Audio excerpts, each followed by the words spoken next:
I can see all the three panelists for the next panel already, let's say, gathered. So Shaurya, Gary, Sanjay, please feel free to unmute yourself and have your video on, and welcome to the stage. Hello, Shaurya, how are you? Good, how are you? Hey, so far so good. It's been a beautiful morning and afternoon so far. It's just going to be greater and better from now on else. Where's Sanjay? Yeah, yeah. Hey, Sanjay, how are you doing? Not too bad, not too bad. Sure, it's so good to see you, man. It's Yeah, long. nice to see you. And hey, Gary, nice to see you, sir. Hi, Gary. Good to see you. Awesome. Good afternoon. Yep, it is definitely a great afternoon over here. And thanks again for joining. And we had a wonderful day. And I was just mentioning we'll have even better as we go forward too. So we can do. I think your bios are there on the website. People understand and know who you are, and that's why they're here in the audience. But we'll still go around the table in explaining a little bit more personality of ourselves. So. Let's go around the table and say, Shaurya, what do you do for fun? What's the inspiration you seek out when you have some spare time, if any? I have spare time. I'll tell you what I do for fun. Awesome, I like that. A show and tell. Show and tell. What else do you expect from a professor? Yeah. You know, I build gizmos for fun. Oh, Whatever, you know, whatever suits the fancy on a given day. wow. That's what I do. That's a for beautiful ambulation. When it's an artwork, I understand, but what prompted you to do that? It's actually a mechanism. I teach mechanism design, but rather than teach it out of a textbook, I try to teach students to be very creative. So what this does is it tries to replicate the movement of a human foot. And the purpose here was to design a machine that could accelerate the testing of boot life. For example, you made a prosthetic foot like this. You pull a boot on top of it, attach this back end to a motor, spin it very fast, and instead of 10 years, you can try to accelerate the aging of the boot to see where it breaks, perhaps in a month or in a day or a week. The kind of stuff that you see at IKEA, right? You go to IKEA, you have these little mechanisms that have the drawers going back and forth, back and forth. So this is a kind of gizmo for that. That reminds me, I think most people know, but I started my career back in India. That was 19 years ago. I started my career with Tata Motors, and I was with their R&D department, and we had a big warehouse. We called it the ghost house or the haunted house, where there's a door opening mechanism, a wiper opening closing mechanism, and all those things just going on 24/7 in and out, and water spraying everywhere, sand spraying. It was amazing to see those things just being in motion and just deriving, because they're still doing their testing and runs for life. But that was beautiful to see that you use that as your passion. Let's go around the table. Gary, sir, what do you do for fun? Ooh, well, a lot of hobbies, but quite honestly, when you get a startup going and it's moving and going through that's what's fun. And that's where I spend actually most of my time. I'm actually on the road this week in a borrowed office conference room here, but we're having a great time after 8 years of launching the product in the company. So I am a pilot. I just flew my little plane last weekend, and I love outdoor hiking and a lot of those kind of hobbies and skiing and so forth.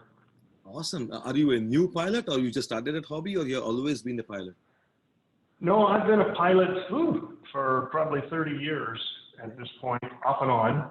And so it's purely for some business. I can rent an airplane when I make a business trip. But it's hard to beat commercial. Even in COVID, it's hard to beat commercial. Yeah, that's pretty interesting. I believe you ran marathons and you are still an active runner, right? Oh, yeah. That's something I usually don't boast about, because people think you have a screw loose if you enjoy running. But I do. I enjoy the training. I'm training for a marathon for December in Austin, Texas, and I enjoy running and biking.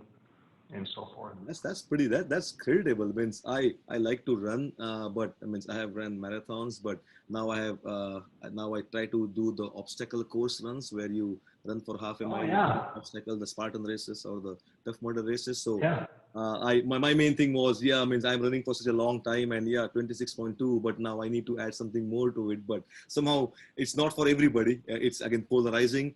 But man, when I saw those things a few years ago, I just was attracted to it, and somehow I'm decently good at it. So I enjoy those things. Awesome. yeah, absolutely. I can relate. Sanjay ji, what do you do for fun? I think Gary and Shaurya have me stumped Hmm. here. I think I have a much less impressive spare time activities, but I think I should. I like spending time with family. There is only little time. I'm not a golfer, so that maybe for that reason. But I like to cook once in a while. I will cook at least once a week, and enjoy cooking to some extent. You seem to have a lot of books behind you, Sanjay. Yeah, I think that's for you. You're the professor, man. And I read a little bit to Shaurya's point, but I think I am getting into road biking. Maybe I should pick some tips from Gary. I just got the most expensive bike I have ever bought or imagined I will buy from Sirota, the new I think Ben Sirota. I'm not sure, Gary, you may know him. There's a titanium bike. So I am trying to get into biking, but I don't think it's a hobby, but I do work out every day. So I do I do about 45 minutes of cardio every day. And Like, that's pretty Oh, impressive. Means as I that's think great. looking behind you, Somewhat religiously, I would say, Sanjay. Ever since I've known you, you've told me that every day you yeah, have to get I'm your a bit. 45 minutes of That's exercise. my addiction, actually. Yeah. Right. Very impressive. Very impressive. No, no. that's a good addiction to have. Means addictions can be good, especially if it's in the fitness world. But again, I'm impressed by the number of books behind you, means, and we can talk about our favorite authors later. But looks like you are a voracious reader, and you love cooking. I do not know whether you had time today to log in, but in the afternoon session, the lunchtime session, we had a celebrity chef, actually the chef of the year 2020 by our magazine, do a live demonstration of a commercial kitchen kind of an aspects to do. So I think it will be it's also it was recorded, so if you want you can see that. I may watch it. I may watch it later on. I somehow today became really crazy. So no, I absolutely will. Thank you so No much. problem, no problem. Thank you again for that personal touch of what you bring to the table, because I think apart from anything else, entrepreneurs and startups, the passion is the main point, and we can obviously see with all three of you. So I think if you can, let's go around the table to the audience to know. Okay, it's a startup, but what do you represent, and what is Danner, what is FlexDex, and what is BioVisual? So at least I will go from left to right, at least from my side. Shaurya, you want to go first and talk a little bit about FlexDex and what it does? Absolutely, yes. So again, first of all, I didn't get a chance to thank everyone. So thank you so much for having me on this panel and talk about the FlexTech story. Uh, like I, um, okay, there's a slide here. Excellent. So like I mentioned in the beginning, I'm a professor at the University of Michigan, and I'm in the business of generating ideas. That's what I do for a living, to look at a need, an industrial need, a societal need, and ask the question fundamentally, what is limiting a simpler, more affordable, more elegant, more cost-effective solution to this particular problem? And then I try to solve those problems. FlexTex happened to be one of the projects that I worked on. This goes back 13 years. In fact, when I arrived at Michigan, one of the first projects that I started, in fact, I used to work for a company called, well, you all know, G Corporate R&D, which was a very good place to work. But I would always be bubbling up with my own ideas, and I wanted to do my own thing. One time I got to see the Da Vinci robot. Um, Mhm. these early days, like 2005, 2006, there was some kind of a symposium, and I got to see the Da Vinci robot. I was blown away. My training is in mechatronics, robotics, mechanical design. When you see something like that, it looks like, wow, what an amazing technology. But at the same time, you can also tell that it's not a cost-effective solution. In particular, if you're trying to use technology like that to democratize access to minimally invasive surgery, it just seemed like too far of a stretch to me. I didn't know, what an alternate solution might be, but I was convinced that there's a solution. When I'd built enough of these gizmos, like what I showed you at the beginning, we have a sense that, well, there is a solution out there. I don't know what it is, but this is a simpler solution. So I went to my manager at GE because when he had hired me, he told me, sure, yeah, you can, we work on everything. We work on light bulbs, we work on aircraft engines. So you get to choose whatever you want to work on. Uh, that was when I was still interviewing. But now that I was in the job, and I told him that, hey, I'm here to encash my check, what you promised. So the gentleman, he wrapped his arm around my shoulder and said, Shaurya, let me tell you something, a secret of the corporate world. I said, okay, well, go ahead. What is it? He said, the way industry works is you work on what I ask you to work on. Simple. Just remember that. It's simple. And as long as you remember that, everything will be fine. If everyone in this company starts to come up with their own ideas and thoughts and pursue them, then we won't have a company. That was a fair point. And that was the time that I decided that if I wanted to pursue my own ideas, that I would seek my own path rather than work for a company. I would seek my own path. Now, at that time, I did not envision, even in my wildest dreams, that I'd be suitable to have any kind of an entrepreneurial venture that had the skills, or I didn't even know what was involved. But what I knew was that if you become a professor, you get to work on your own ideas. And that's what I did. I applied to a bunch of faculty positions, and the folks here at Michigan were crazy enough to offer me a spot. And the day I arrived, within a month or two, within a month, I found a collaborator in the medical school, Dr. James Geiger, who, so I'm an engineer, he's a surgeon. And from the end user's perspective, he was asking the same question. Why isn't there a low cost alternative to the Da Vinci robot? He and I started working together. We did some basic research at the university, worked with a bunch of students, built a bunch of prototypes, and got the idea to a point where we started to show it to the end user surgeons, more surgeons, who then said that, hey, this is promising. So I don't know if everyone here has had a chance to see what a Da Vinci robot looks like, but a Da Vinci robot occupies the majority, the good part of a room. It costs about $2.5 million. It's incredible because it provides dexterity and intuitive control of that dexterity, which is crucial in minimally invasive surgery. Now, the traditional instruments, so other than Da Vinci, traditional instruments, I'll give you a bit more show and tell.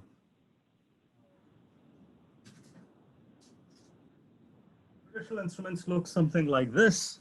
It's called a straight stick instrument, and as you can see, there is no dexterity. Yeah. There's no dexterity here. So it's hard to do complex maneuvers and procedures inside a patient's body. And I often show this and I compare this. I rated my daughter's toys. This and that are effectively the same thing. In terms of design, in terms of kinematics, they're the same thing. This also has a straight stick, a pair of jaws at the end, and open close. And same thing here, a straight stick, a pair of jaws at the end, and open close, no dexterity. So then the question was, if you want dexterity, you have to go to the robot. The solution that we ended up creating for FlexDex was something that looks like this. This is the FlexDex tool. And I'll see if I can move back a little bit. Yeah. The key thing here is that if I move my wrist, that end effector follows my wrist exactly, precisely. And that happens without any motors or computers or sensors. Even though I do work in robotics myself, the solution that we created ultimately ended up being one where you can have that enhanced dexterity and intuitive control, low cost, affordable, in a simple handheld instrument. So when we showed this to surgeons, there was a lot of excitement. And based on that, we were able to launch the company FlexDex in 2014. 2014, I was able to get a couple of government grants. Some of you might know about the SBIR program. So we were able to raise $1.5 million using the SBIR program. And then we did a Series A seed round.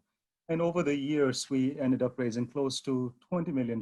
We have one product that is launched in the market, available in about 20 countries. A second product that has achieved design freeze that will be launched hopefully in the coming 1 year. So that's the FlexTech story. It just so happens to be still one of my many projects. There are other ideas, other technologies, but this is the one that has gone farthest into the market. That is beautiful, Shaurya. Means thanks for sharing the background of it too. Means the main element of like, yeah, Da Vinci was great, but it's a full room. It's such an expensive. How to bring it back in the affordable world and actually working on the intuitiveness of the humans. That there is no obvious different behavior to learn. If you can, you do it with the proper or already learned body behavior, motions as such. To that's brilliant, and we will come back to the other elements of the joyful parts of the journey to reach that, and maybe sharing the pitfalls if there were any to help sure our startups or entrepreneurs. Yeah, if you allow me to take off my shirt, I can show you my scars on the back. But after this, we have our cocktail sessions. Maybe after the cocktail have session, a couple of okay. cocktails, you can start undressing, no problem. We can make sure we can do that too. So let me hold that thought a minute. Let's go to the next one. Gary, you want to tell a little bit about your products and the way the genesis of a diner getting formed? Sure. So my background has always been off-road heavy-duty equipment, that's been designed for work to solve solutions, and whether that's Caterpillar or Ford or John Deere, all of that equipment has a purpose of working and returning a return on your investment every day. It's a tool, if you will. And so it was roughly 1998 when the diesel engine in the industry was being understood that it was going to have to clean up the emissions. From 1970 to 2000, automobile gasoline engines were scrutinized and had a lot of emission controls and became pretty clean.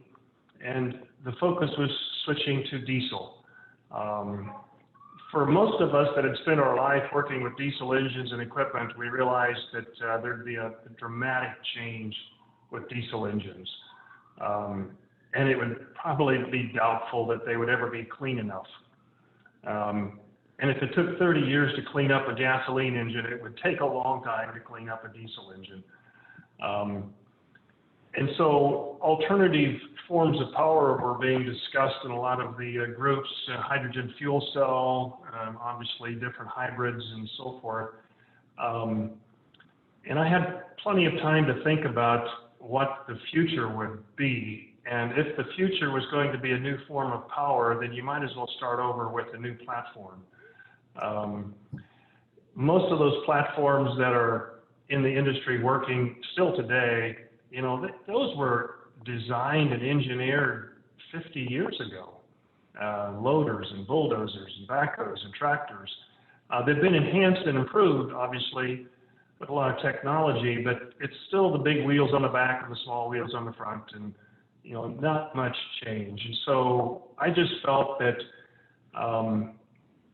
if we were going to repower off-road equipment, and it would be fuel cell or electric or whatever it might be, you might as well start over and take a fresh look at how do you really solve the problems that are out there.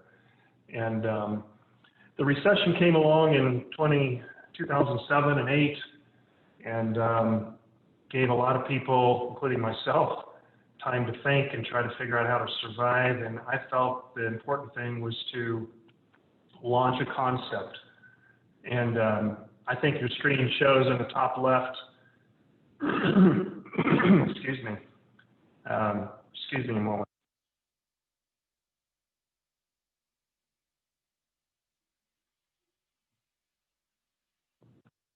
Okay, I'm back with you here. I wanted to show a concept vehicle that would be using mechanical and hydraulic systems that are accepted in the marketplace, high volume production, low cost. In other words, use as much componentry as possible that people would be familiar with and have confidence in. But then the electric would have to be something we would add. And so the quickest way to do it was in the background, you'll see a Chevrolet Volt car. I put my name on the list, and we had the first Chevrolet Volt car that came into Greenville, South Carolina. Ironically, that's where I'm at today, Greenville, South Carolina, just a coincidence. But we bought the first Chevrolet Volt, and we took it all apart, as you can see. And what you see there, the big silver box, that's the battery. And we showed that you could take off-road agriculture equipment, industrial construction equipment components, and a Chevrolet Volt and make a concept out of it. And we did that in 2012. And then we carefully started going through the prototyping and the testing and the different generations. And what we have came to the market with last year was our Generation 4 prototype that you see the pictures of there. Down at the bottom screen, you see an 8-year-old boy with one of our people from the company. He's from the robotics team, Vinci Robotics team, and he's basically using that Xbox controller to drive that 15,000-pound machine around. And the reason we wanted to go that direction was for machines that are going to be practical and a good tool, they need to be used in a productive way, around the clock, around the year, season to season. Productivity was the biggest waste of money for civic dollars, that we're buying one of everything, single purpose.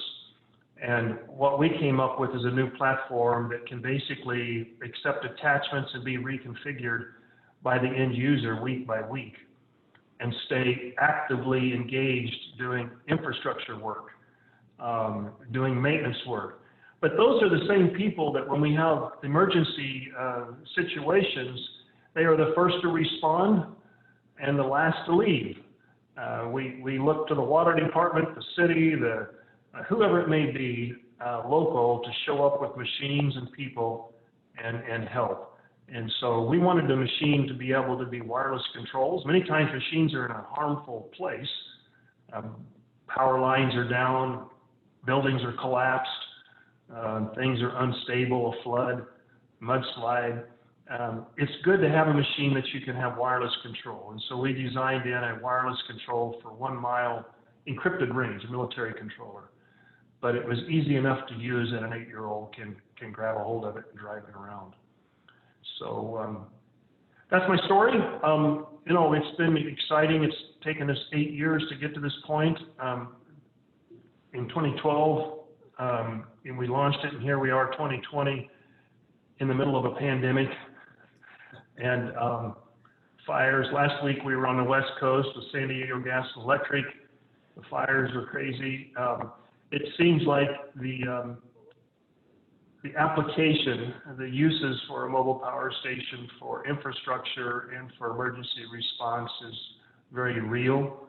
And COVID has slowed us down a little bit, but it has really accelerated the acceptance of the product, is what it amounts to. That's beautiful. Thanks for showing us the genesis of the process as such, and right now what you have as a platform with swappable elements or implements that can go on and in completely, I would say, clean energy. And that photograph of an 8-year-old robotics team boy with the capacity to intuitively through the Game Boy controller control a big machine. That's really amazing. It talks about military grade encryption, but also even an 8-year-old kid can maneuver it. That's phenomenal. Thank you for that. And we will come back again to talk about the highs and lows and the obstacles or the trophies that you collected along the system. Let's go over to Sanjay. Sanjay, can you share things from your side? Absolutely. So I'm with BioVigil, and we are, I think, first of all, thank you for having me over. If there are anybody frontline workers in the audience, even your family members, thank you so much for everything that you guys do, keeping us afloat to some extent. BioVigil is in the business of saving lives. So we stand for patient and staff safety.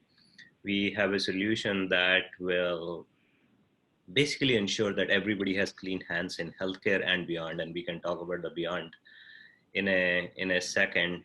But the reason, the unmet need here is that there is close to 1.4 million hospital-acquired infections that happen each year.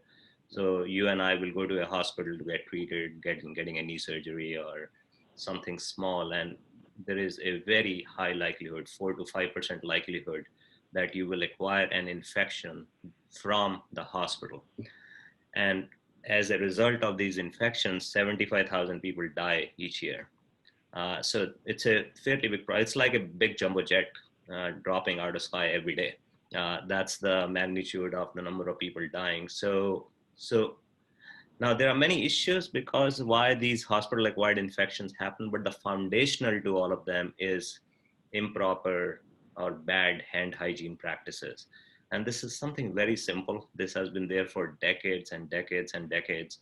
But most of the hospitals, so there are close to 5,000 plus acute care hospitals in the US. If you go and talk to anybody who knows what they're doing, the hand hygiene compliance in hospitals is about 40 to 50%. And it kind of is accepted if they are candid with you. However, they're reporting 90+% compliance because that's what the requirement from Joint Commission. It is one of the bodies that will accredit the hospital for their safety and quality. So our solution actually will take the hand hygiene compliance to close to 100%. It's across our book of business, it's around 97%. We have some marquee customers, but hand hygiene by itself doesn't solve anything. It needs to reduce infections. And we have published outcomes where we have shown, actually, I was asking my VP of sales to do a check on all our customers from when they started with us and where they are now. There is an average infection drop of around 45 to 60%, depending on which infections we are talking about. So it's a fairly effective solution. I don't have a slide, you guys may have noticed, but I can show you, I'm inspired by Shaurya here. I can show you I'm working out of home, but I have a badge that I can show you. The simple way the solution will work is we'll create a technology infrastructure in a hospital or in a entertainment venue or in a hospitality venue. And we request, and our prime target right now is healthcare.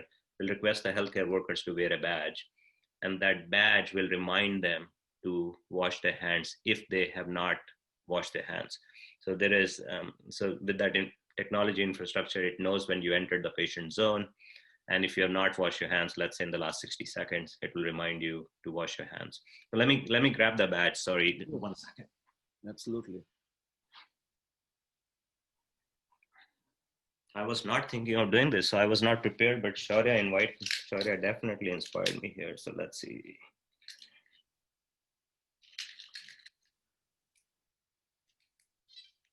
So this is, I hope you guys can see it. I'll put my hand above it so you can see the light. So there is a green light and it's a hand symbol illuminated by green light. So when you're in a hospital setting, you wear this badge. Doctor, nurses, cleaning staff, serving staff, everybody is wearing this badge. And when you enter the patient zone, it will basically, this is a sales simulator. It will start to remind you, and I think you should be able to hear it. I don't know if you heard the beep and the vibration. So through beep and vibration, it will remind you, hey, you got to wash your hands. And it'll keep reminding you, it'll remind you 3 or 4 times, hey, wash your hands, wash your hands. It's very flexible. It can sing happy birthday to you type of stuff. But the premise here is that we want to remind when you forget.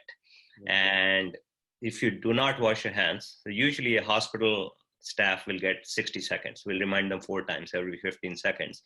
And if you do not wash your hands in those 60 seconds, the badge will go red. So everybody around you, the patient, the staff, the the, the caregivers of the, or the family members of the patient, they all see you that you are non-compliant. And we do market this to the family members that, hey, if you see a red badge, this means this person is not clean, in a polite way. Please ask them politely to wash their hands. So you basically wash your hands. I just put some alcohol. With COVID, I have alcohol gel on my desk all the time. So so it will basically sense the volatile compounds of the alcohol from your hand, and it will confirm that you have washed your hands, and the badge will go back to green. And we collect all the data points in the cloud. We do a lot of analytics. So we are a healthcare technology business that improves your hand hygiene compliance, reduce infections, but we also can do contact tracing. We can know where the person was and how the infection spread. So one simple example of that is that most of the hospitals have a manual tracking system if somebody got in touch with pneumonia or a TB patient, because the chances, or even C. diff type of infections. I'm trying not to be too technical here. So we can actually tell who got in touch with who, where else did they go. So we can do exposure or contact tracing. We can also do workflow optimization, that a nurse is supposed to visit a patient. I don't know if you guys know this or not. A nurse is supposed to round every patient, or there should be rounding that a patient should be seen every hour. So we can tell if that rounding is happening, how much time actually you're spending with the patient. Does it meet with the protocols of the hospital? So that's the healthcare angle. With COVID, we fundamentally believe that there is going to be structural changes to hygiene habits, from education to entertainment to even consumers. And we are trying to develop products right now that we can potentially ship to a consumer, and they can put it on their sink, and it will tell them, are their kids or they themselves, do they have good hand washing habits or not? So that's a business we are in. We are very proud. We are a mission-driven company. Like everybody else, we have our own set of challenges.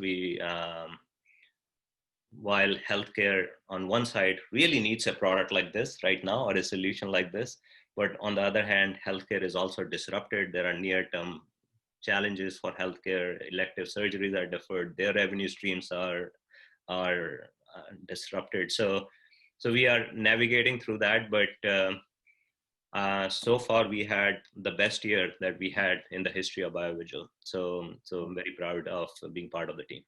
Wow, that's phenomenal. It's a complete different ecosystem, and the way we are helping health workers and caretakers to be more vigilant about the basic things. I think you mentioned it is such a simple, everyday, basic act of washing. Even right now, right, means we always knew soap and water were very good for us to wash hands, but now instead of alcohol or other things, the basic thing is keep on washing your hands with soap and water, and it helps in the long run. So that's beautiful to see this variance and diversity of idea generation in these three pockets as such. Should we spend time in means typically everybody say that, let's say as a startup, you sometimes are in that kind of an ecosystem and you see the pain points and aggravation and helplessness as such. So Sanjay, were you a part of this ecosystem before you came up with this idea? How did this genesis of an idea happen? Means understanding the problem is there, but were you a part of the system, or you just parachuted in from somewhere else? I was kind of parachuted in. I'm not the original inventor of the idea. Actually, there is Dr. Bowling. He's a cardiac surgeon at University of Michigan. He's a top 5 mitral valve repair surgeons. He came up with the idea saying, we are providing the best clinical care, potentially not in the safest of environments. And he could see that the hand hygiene practices were really bad. So 10 years back, he came up with the idea. And then the solution actually has gone through 4 or 5 iterations. We have been commercial for the last 3.5, 4 years or so. And I think it's early stage category. We are competing less with competition, more with all the hospitals are manually tracking. What they do is they'll do 30 audits per month, and they will project what the hand hygiene compliance is with those 30 audits. And when Of course, we know when somebody's watching us, our behaviors are different than when somebody's not watching us. There is a Hawthorne effect. So we solve for that. We democratize the hand hygiene in healthcare and beyond. So I was not part of the idea, but there is a acute unmet need, and we are trying to break through in this early stage category. We are the market leader, but we are in the early stages of the category penetration. Got it. Got it. Talking about this earlier needs in any startup journey, Gary, you have been in this heavy equipment world even before you started the MPS system as such. So you were in the part of that kind of an, I would say, ecosystem as such. But once you, let's say, you landed on this idea or the concept as such, can you talk about the challenges you might have faced in breaking that idea to this end customers? Because I think the customers are municipalities and range of different agents. It can be FEMA, it can be everyone else, and that's a completely different ecosystem. How did you, were there any challenges, and if there were, how did you overcome them in getting your idea across in the first formative months?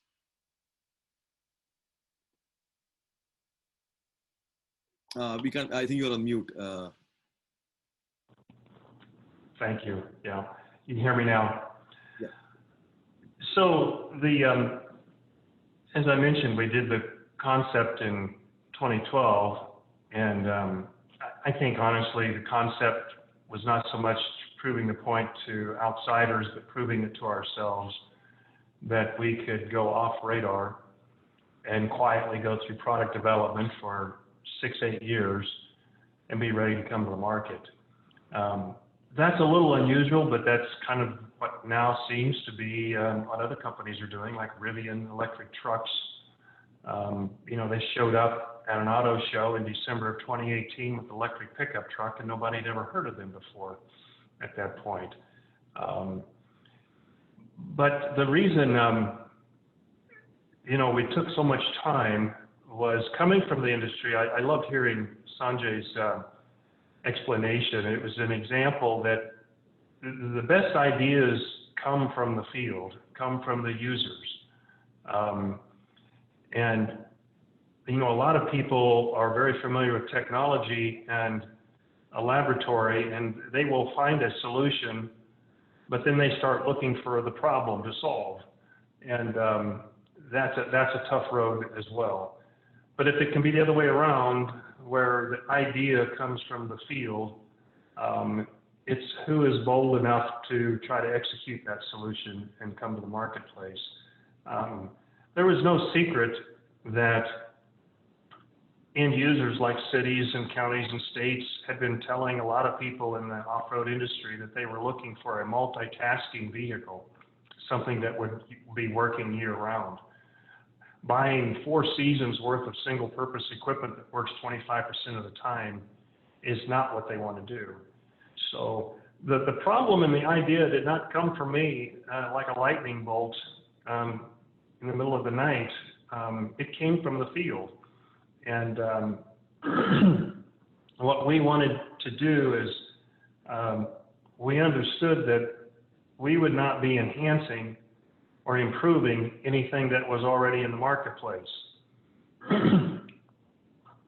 We would have to be evangelists, and we would have to be disruptive and be part of that transition from horse to tractor. And what we have proposed is a completely disruptive new idea. And the best way to do that is to go offline for 6-8 years, make sure it's right, get partners like BMW, Dana Axles, Parker Hydraulics, get all the people around you that can validate that this idea has merit, and then go to those early adopters that can see that and start telling the story for you. And that's really what we've done starting last year, and then this year is selectively going to key people. I was on a video conference call yesterday, and one of our fleet managers from Orlando was on that call, and he tells our story better than I tell the story. And that's what's important. And last week, as I mentioned, we were in California with the city there and the city of El Cajon. Those people tell our story better than we tell our story. And the challenges, I would close with this comment, is, in the early days, the time we took was trying to make sure that competitive-wise, the big global players, making sure we understood that they would not be able to pivot and follow us down this path in an easy way. Just like GM has had a hard time pivoting and following Tesla, and others have had a hard time following Tesla. It's almost easier to start up like a Rivian or a Nikola, start up from scratch like Rivian and Tesla, than it is for a big global player to pivot and start. And once we understood that, we've had the confidence to go to the marketplace, the investment marketplace, and talk to investors and convey that message that, we're raising that funding round to help us be poised and come into the marketplace. But I'll stop there because the challenges and the obstacles, they're weekly, they're monthly. You learn from experience that you can solve whatever tomorrow's problems are, not with yesterday's solutions. You're going to have to find new solutions for tomorrow. But yesterday's efforts is what gives you the confidence that you can solve the future problems and the obstacles. That's beautiful. That's actually a good, beautiful kind of an advice also, not just for startups, but for anybody else. It might be a day-to-day element too. It's how actively you are solving today's problems to answer and brave the newer ones that are coming. It's sad to see, but yeah, problems will always be there because the context changes, the ecosystem changes, and you have to keep on innovating on the fly. Coming to Shaurya, I think I enjoyed when you said like you saw something that was as big as a room that was multi-million dollars, and suddenly you come up with your kind of an idea of why it cannot be affordable and small and just straightforward with I would say the human kinematics as such.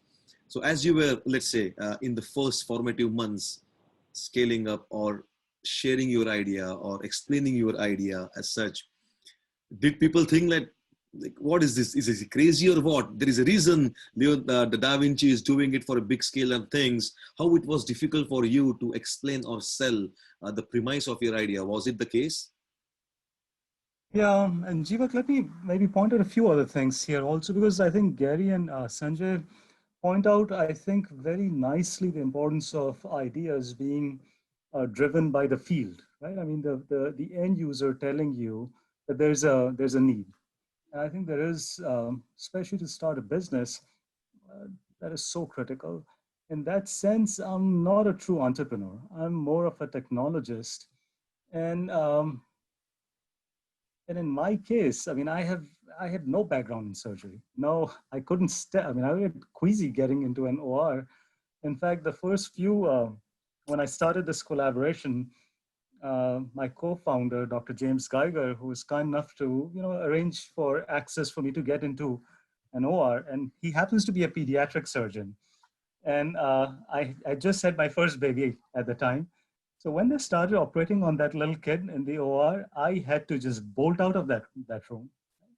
So I would say I'm perhaps the worst example that can be used for a budding entrepreneur, that this is how you should go about learning the market need.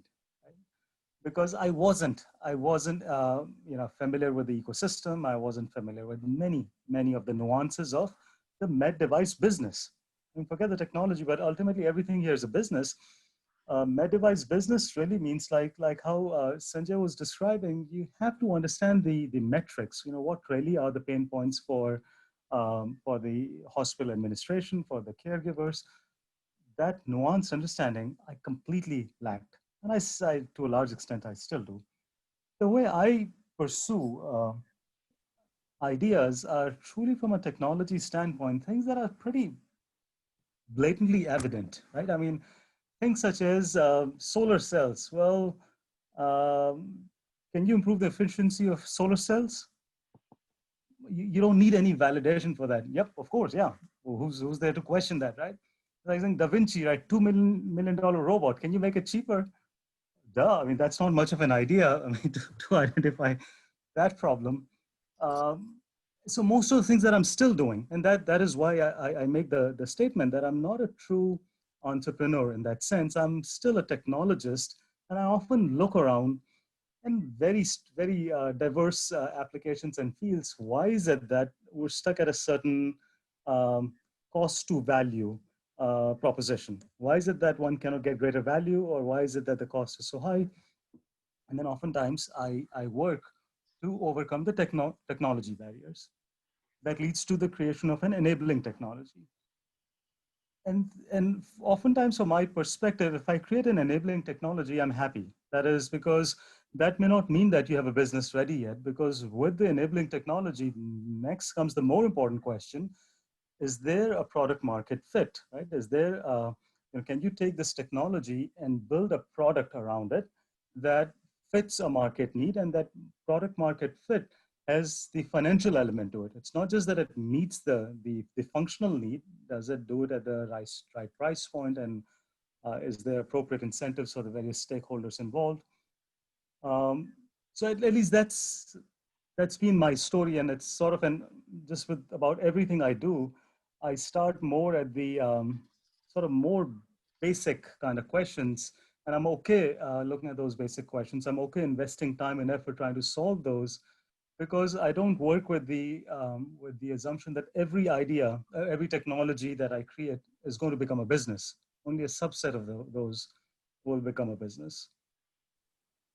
And what you're mentioning is right on the dot. Means in the earlier panel, we were touching upon this exact thread. Shaurya is, as an entrepreneur or a startup or an inventor, that we have to ask the question as a design studio or yourselves too, like, are you designing a product is different than designing in a business, because there are so many other elements that come with the idea generation too, right? It might be the handling the finances, the tax returns, managing a team, and all those other elements of building a business. Because sometimes it's very it happens almost most number of time is you are in love with your product.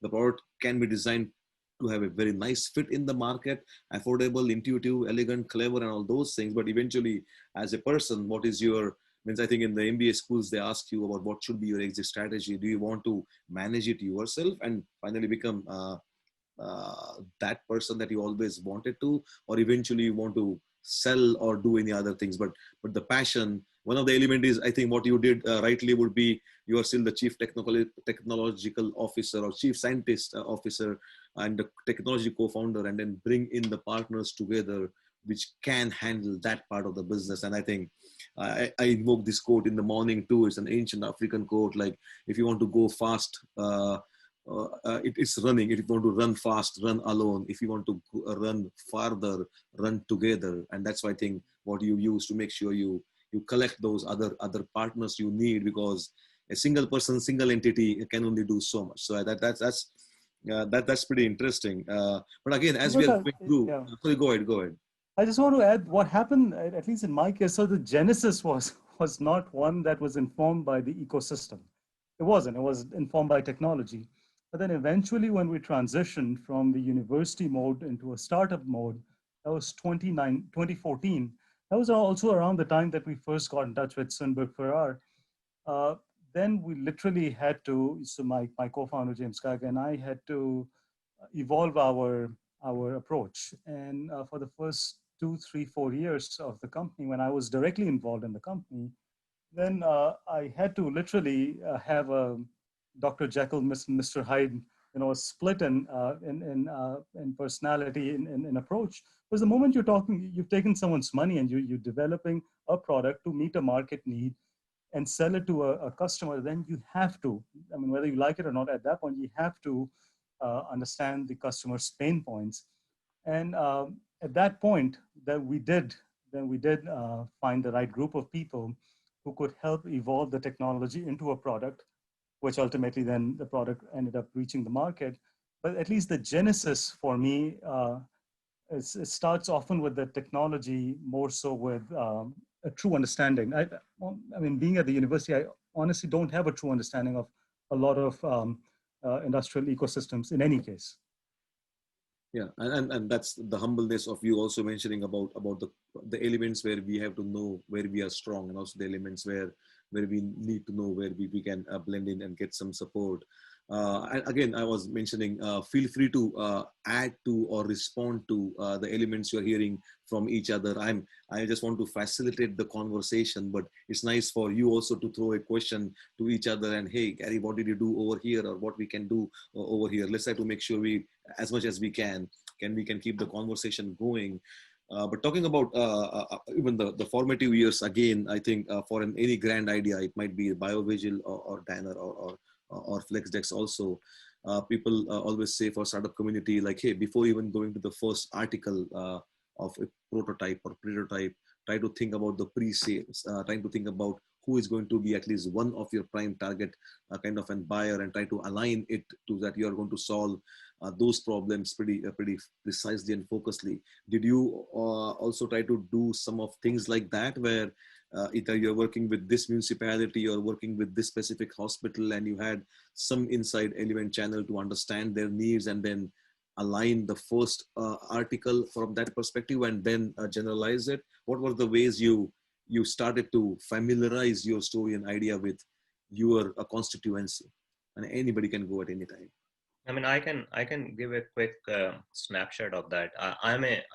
So since I come a little bit from the business world, I work in a Fortune 30 type of company. So I have a very hard-nosed, disciplined way to think that you need to understand.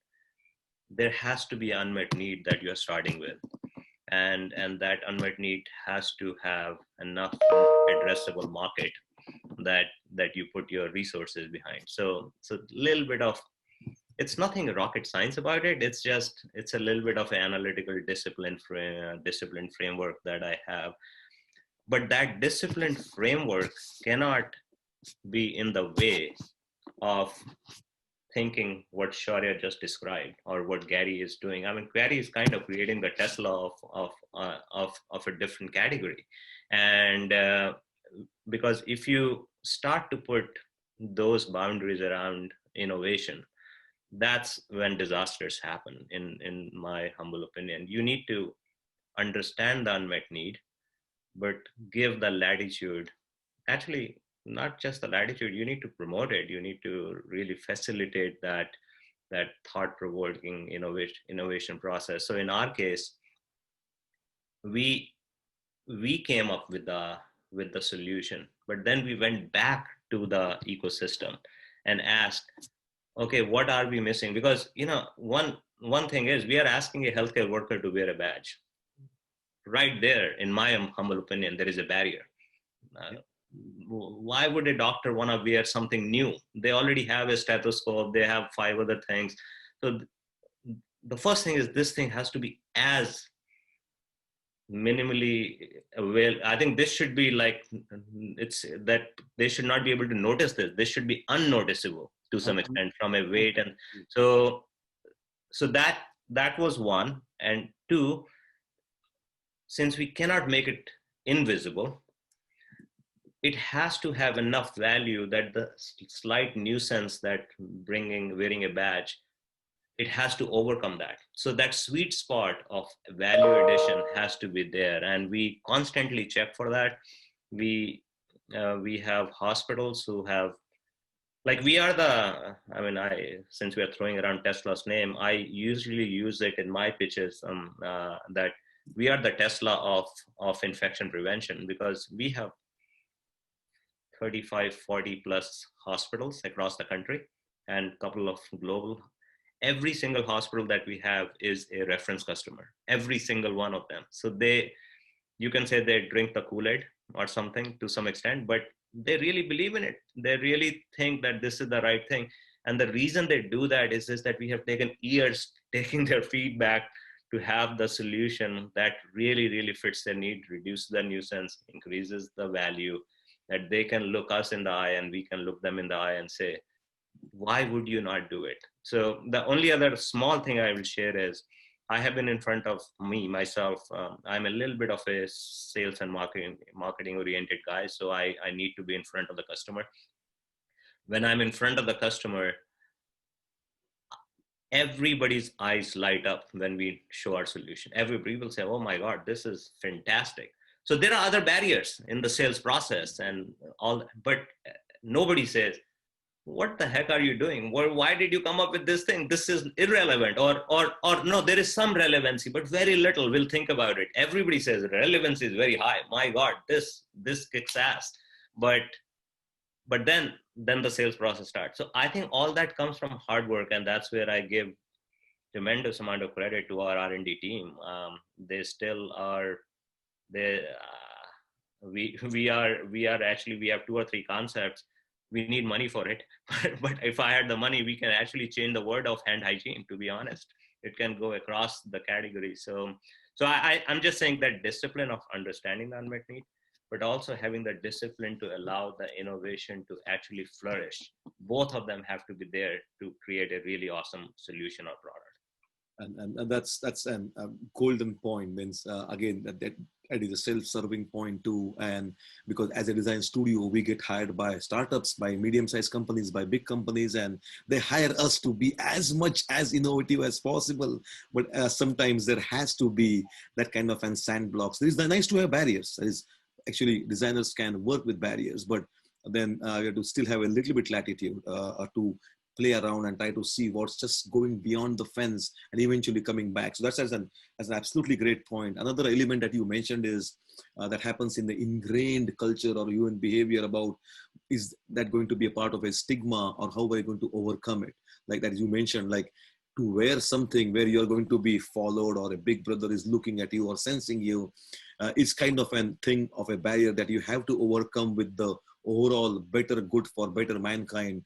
And somehow it always gets looked in a different way to start with. Like same happened with seat belts too, right? Means if you read about the times when seat belts were enforced or going to be enforced, it's similar. It was there to save lives, not just you, your family and loved ones. And eventually people realize it. There are still people who hate wearing a seat belt, but the enunciating part of it, or the soundification behind it of what you are doing or not, it eventually people will get used to it when they understand the ultimate element of design. And I think you actually invoke the foundational tenet of design or industrial design, and that's literally what are we all trying to do. It might be the next Da Vinci or an MPS or your solution.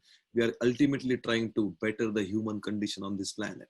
And then trying to make everything a little bit better, a little bit more beautiful, and that's what eventually I think you are trying to go along with.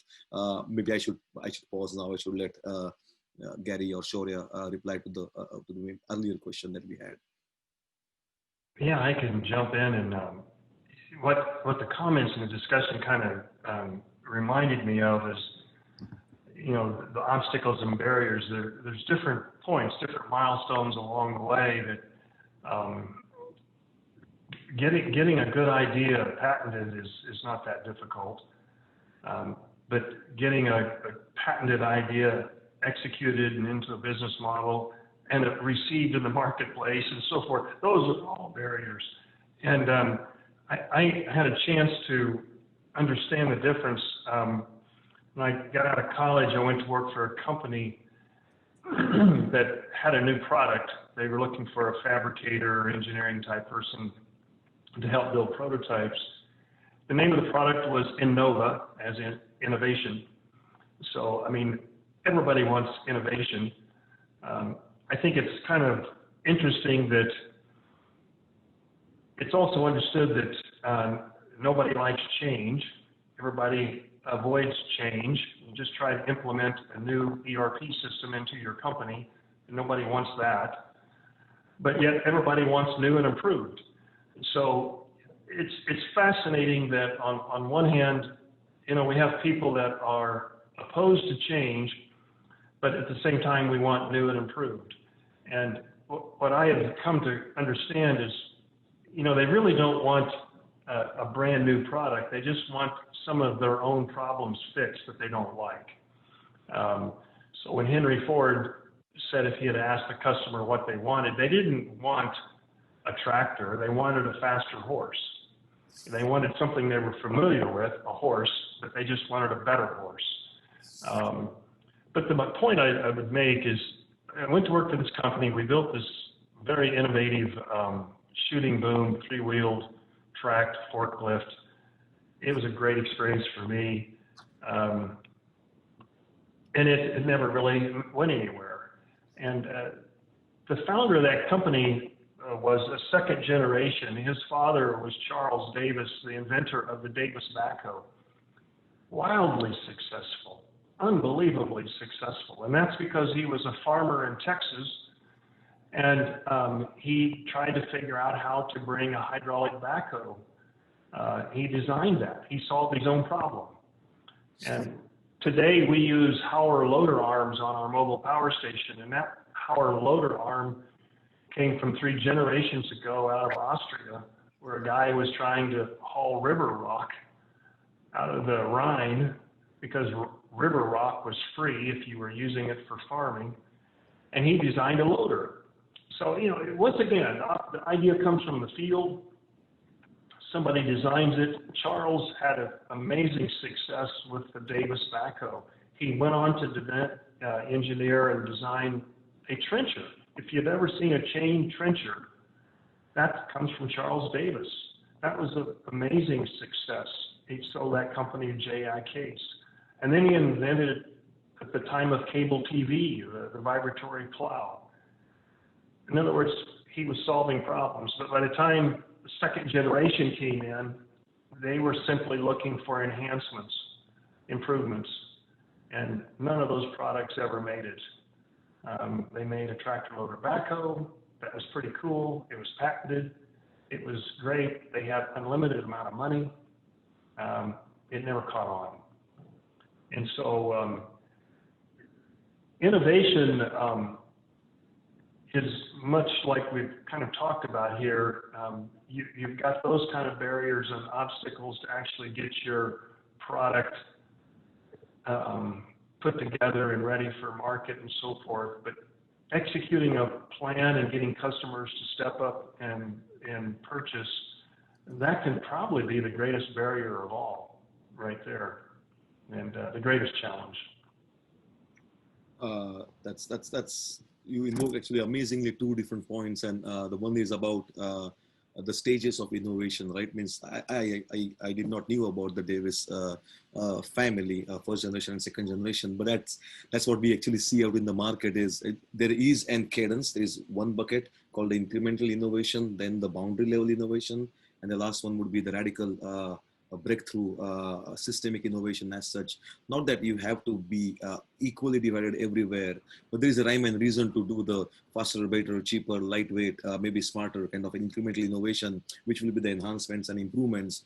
Even though it will keep your active line busy, it's not a sustainable way to go to the future. And that's where you go to the boundary level one, which is still reacting to the market forces. If your competition is raising one ante, you show them and you raise one, kind of an healthy competitive element, which is needed no matter what to be competitive.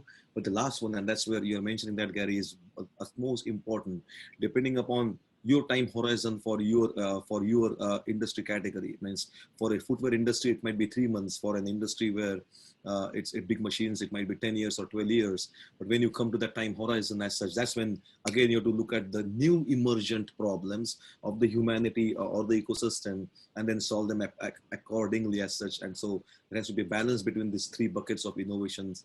Yeah. That was pretty interesting to see that. You're trying to add something more, Gary? No, that was excellent. I was just agreeing with you. No. And there was another element that you also mentioned. You mentioned about the innovation part and the way it has to be approached or analyzed. And maybe you might comment on this. Means I know we all right now here are conversant with the element of industrial design, which is not just for beauty, but also it is for usefulness, usability, efficiency of use, the ergonomics, all packaged in the way how people are going to look at the aesthetics of it. And anybody can join in, but maybe Gary, as we are looking at, let's say, the timeline of the entire development process of your vehicle or the set of vehicles, What do you think is an appropriate time for an inventor to start discussing that with a design studio, and how to think about not just the technology, which is an important factor, or the idea, but the maturization of it in the world of industrial design? Is there, and I again know every startup industry is different, but is there a point of entry for where an inventor has to think about talking with a design studio, or at least hearing their thoughts?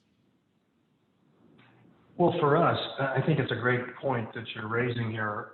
For us, as you know, when we came to Sundberg-Ferar, we were on generation 3. So we felt the functionality, the ability to execute a model, you know, the packaging, the technology was there. But to Sundberg-Ferrar's credit, you know, when I came, I said, you know, I have this product. We know what the feature benefits are. We know what it needs to do. But it can't look like an agricultural tractor. It cannot look like a military piece of equipment. It cannot look like construction equipment. It can't be red, blue, or green. You know, I basically didn't really give you much help other than saying, these are all the things it can't be. Can you come up with something new? Because we recognized that we had to have something that would not look like a better backhoe or a better loader. It had to be brand new, just like Henry Ford's tractor was very different from a horse. And whenever we take the mobile power station out that your design, Sundberg-Ferrar's design, put in place, it doesn't look like a piece of agricultural equipment at all. It's at home in a city park or a lettuce field or the airport. It looks like it belongs on any of those because it's so different. And immediately people do have the smile, and you know, the acceptance starts with that first impression that, hey, this is new. It doesn't look, it looks relevant, I guess I'd say. That's great to have the first impression. So that industrial design, I think, is a very, very key, important step in product evolution. Is to be able to open that door to a customer or an end user that is willing to see the product, you know, unjaded, so to speak. That's beautiful, and you're actually invoking the point of being. It's actually called polarization. So polarization is good. It can be new, it can be different, it can be original, as long as you're attracting the crosshair of target segment you want to go with. It should really make sense, not literally carry on the legacy of some other, I would say, semantics from other industry. Shaurya or Sanjay, you want to add and chime in to the point of entry for a design studio for products yours or something else? Sanjay, you're muted. Yep. My apologies. I was just gonna say my time frame is less about having a bracket. It's more about, okay, when do we feel that we need to have a solution that a design studio can help us? So if I was BioVisual 5 years back, I may have a very different timeline than today. So we basically, like the solution that we are working with Sundberg-Ferar right now, we came up with that idea 3 months back, and we said, we can do it internally, or we can hire best of minds, and that's why we went with you guys. But if I'm not convinced about the unmet need, and I don't understand how I can, one, there is a market for it, and three, BioVisual can differentiate themselves and actually win at that, I would never go to you, because so that journey has to be traveled, is what I'm trying to say. So would love to hear Shaurya's thoughts. Makes sense. Yeah, very similar, very similar. What I'd say is that I don't think it can be too early to engage an industrial design firm. I think there's a common misperception that industrial design is aesthetics. And if it's just aesthetics, then sure, you can do everything and then you bring it to an industrial designer and say, make it look pretty.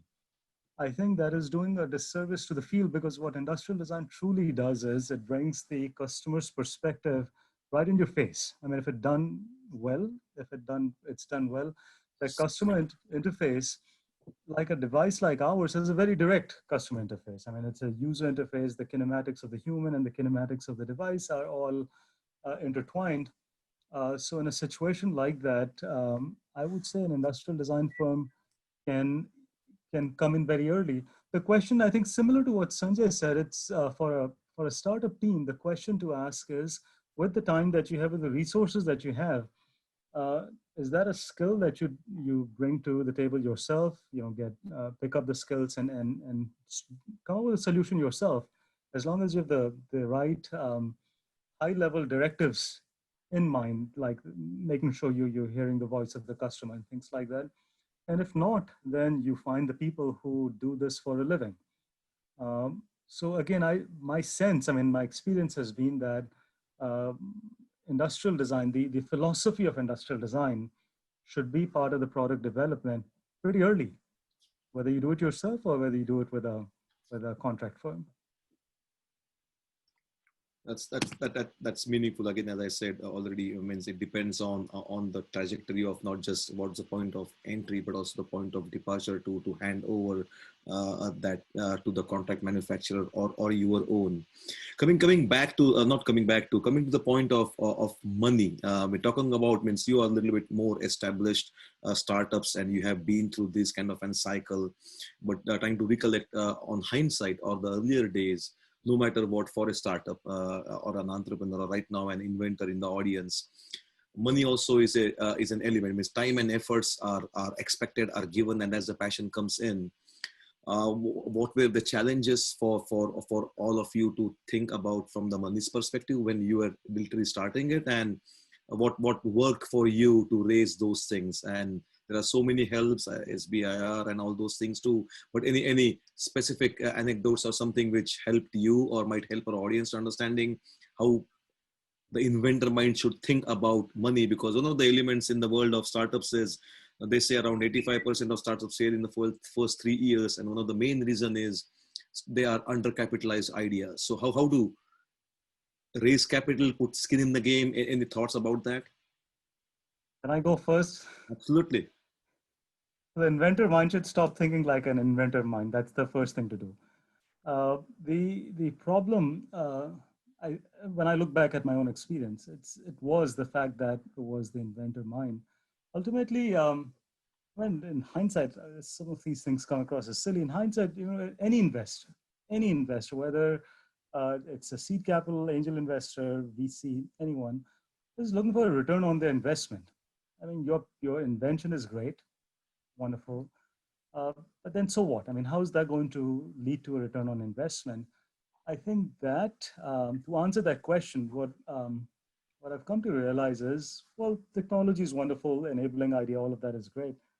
But unless you can demonstrate that product market fit that Gary and Sanjay have, talked about very nicely, demonstrating that product market fit, that not just that this is a great idea, or it's a cool idea, that there is a product market fit, that I can evolve this idea, this technology into a product that meets a market need. I feel like making that clear in as simple words as possible to an investor. I mean, forget investor, to yourself first. Make that argument very clearly to yourself, and then make it to an investor. I felt that was one thing. The second aspect was building the team, because in the life of a startup, like Gary mentioned, 8 years. Sanjay, in your case, also many years, and in our case, many years. The evolution of the team is critical. There's a certain kind of person you need, at a certain stage, and a different kind of person you need at another stage, to be able to tell the investor that I'm taking your money, and these are the 3 or 4 people who are in charge of putting your money to use. Having that team assembled and being able to map their skills, the core expertise and skills, to the value-adding things that you're going to do, I felt that was a second aspect of what you need to tell the investor. And a third aspect of telling the investor is, with this money, this is how far, this is the level of return I'm going to do for you. That either with the money that I'm raising from you, I can either just sell the idea. I'll have developed enough value that it's ready to be sold, or at this point, we'll be able to raise the next round of investment at a much higher valuation. That mindset of, how far does this money take you? And what do you accomplish for, whether it's 2 million, 5 million, having that story clear is very important. And I'll be honest and transparent about this. I did not have that mindset. Think of the end goal and then walk your way back. In the financial equation, that mindset, at least to me, came late. And for any of the other ventures that I'm pursuing right now, I'm thinking about that on the first day. On the very first day, before I go to an investor, I'm thinking first, what is in it for the investor? If you think of the investor as a customer, what does that customer want? How can I answer their question in the best and most meaningful manner, as opposed to, in 1 hour, spend 55 minutes on how beautiful my invention is. And if they're polite, they'll say, yeah, it's beautiful. But then that may not lead to a check that they write for you. Those are my lessons. That's beautiful. Thank you for that, Shaurya. Sanjay? I think similar to Shaurya, I believe, I'm on both sides of the equation. I do a little bit of angel investing myself, and I also am seeking funds, and I'm always, maybe I'm a little bit of an anomaly. I'm just looking for clearly, okay, what is the opportunity, as an unmet need? Is this solution differentiate? One, does it solve for it? Is the market big enough? Can this company execute? Is their solution differentiated? Is it protected IP, to Gary's point? And does the team and eventually then I say, okay, all those boxes are ticked, and is Sanjay and his team, are they passionate enough? Are they gonna work day and night to make this happen? And do I believe in them? So in all that equation, I think it's the genuineness of how you communicate. I think plays a big role. At least for me, it plays a big role. I think you don't need to be artificial about it, because it comes through. You also don't need to be selling the investors what is not true, because that will come through very quickly. So you have to believe in yourself. You have to be bullish about your idea, but you don't want to sell them a farm that is not there, is how I believe in overall life. And I think it has served halfway right so far. What I do, I personally believe that if you tick some of those boxes, people will actually go along, not only with money, but they will help you out in various other ways. So yeah, I think we have raised at BioVisual, we have raised in the last, since I've been there, we have raised about $15 million, and at always higher valuation than previous valuation, and it has worked out well. But there is risk. There is clearly risk in any startup. There is risk, and I also don't think that it is my job to tell them about the risk all the time. My job is to tell them about my opportunity. They need to temper that with the risk that they see, is how, and it usually works out. And if you're honest with people, they will be honest back with you. If you're phoning, then they potentially will be polite, as Shaurya was saying. Yeah, that absolutely makes sense. And honesty, authenticity, and candidness goes along, especially when you're trying to marry yourself with an investor, or the other way, with the entrepreneur also. Gary, any thoughts about that? Yeah, to just follow the point that was made on valuation. Early on, I recognized that investors, we've been able to raise all of our money privately over the last 8 years. But investors invariably want to know why. Why does the world need this product? So you have to have a very passionate and clear understanding of why the product has a need. And then the question is, why you? Why is it you and your company that needs to bring the product to market? I haven't had trouble with either one of those.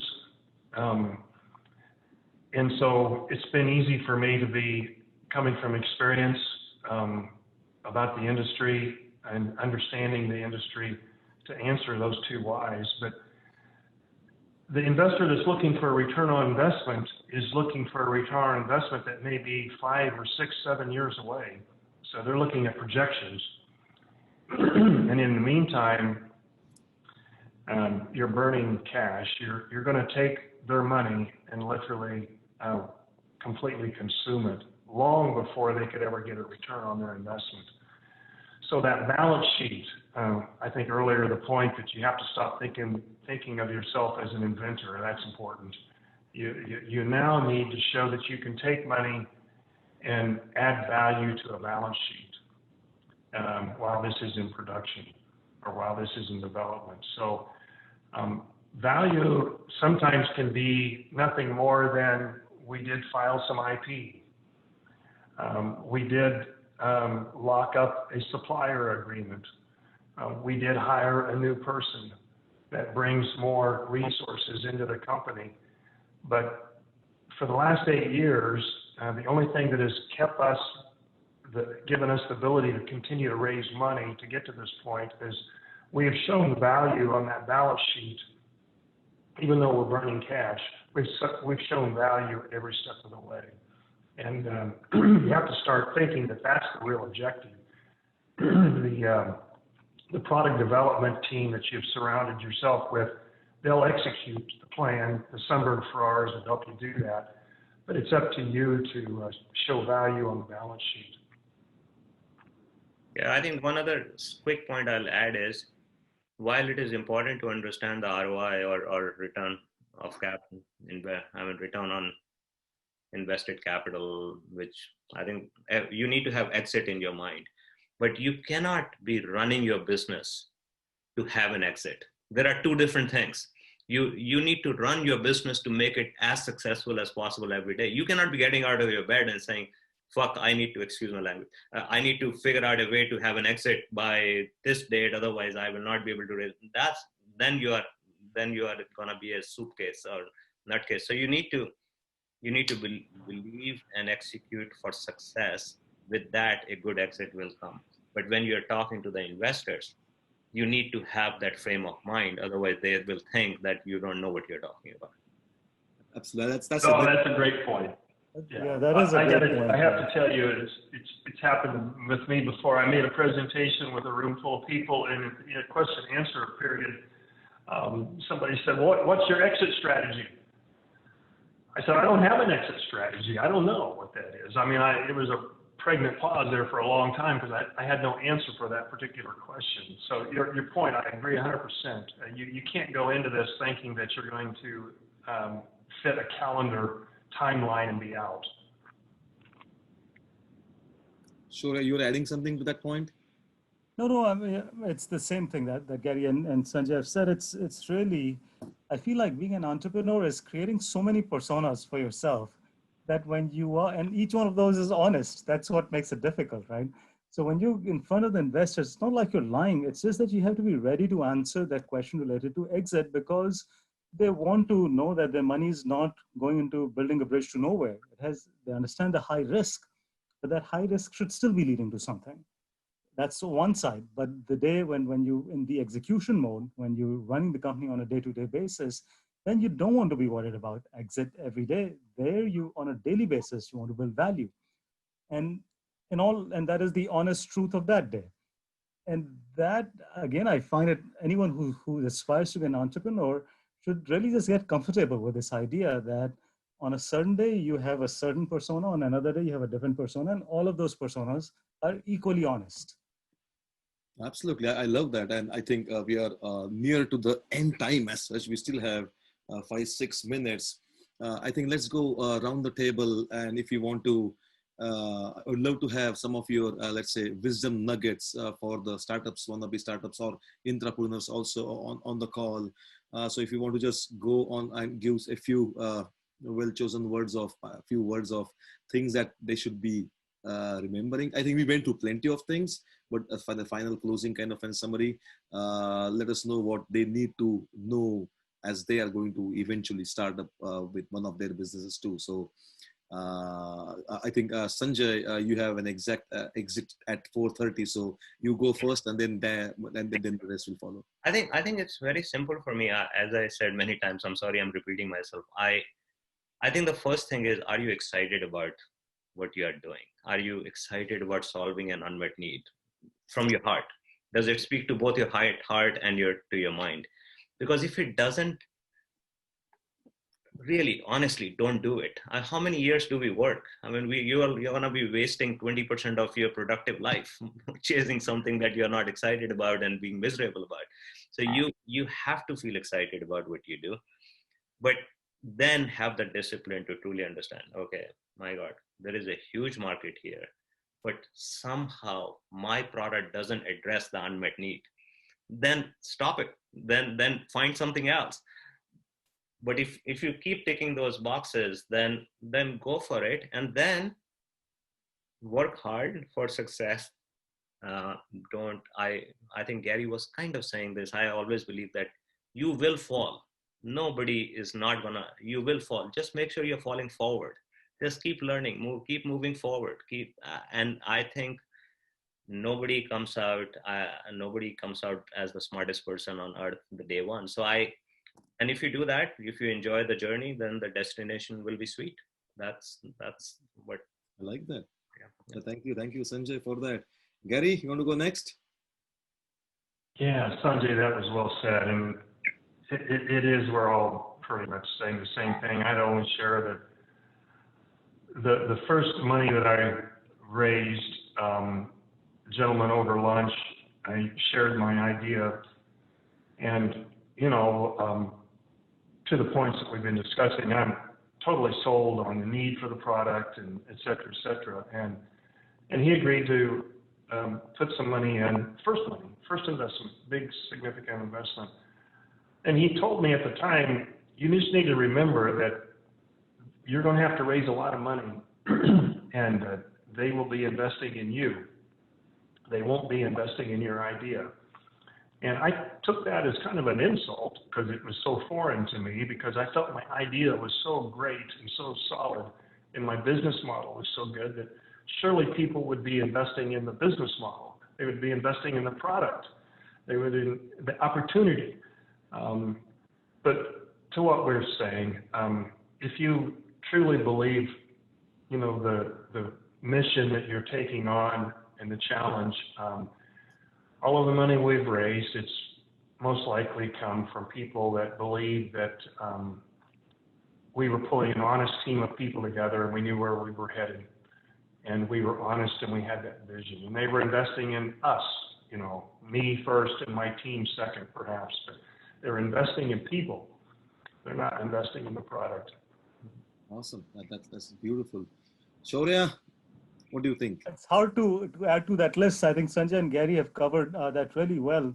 I'll just maybe add to or supplement something to the point of team. While the investor is investing in the team, I think the founder also has to be extremely mindful of the team. Because I think, Jeevak, you mentioned earlier, you said if you want to enjoy the journey, run as a group, something like that. And that is essential. I mean, you have to choose people to work with who will take a bullet for you. And that team, anyone who's thinking of starting a company, I think is one of the first things that they should sort out. Who is going to be the founding team? And then once the first 2 or 3 people are right, then you will automatically hire the next 3rd, 4th, 5th person appropriately.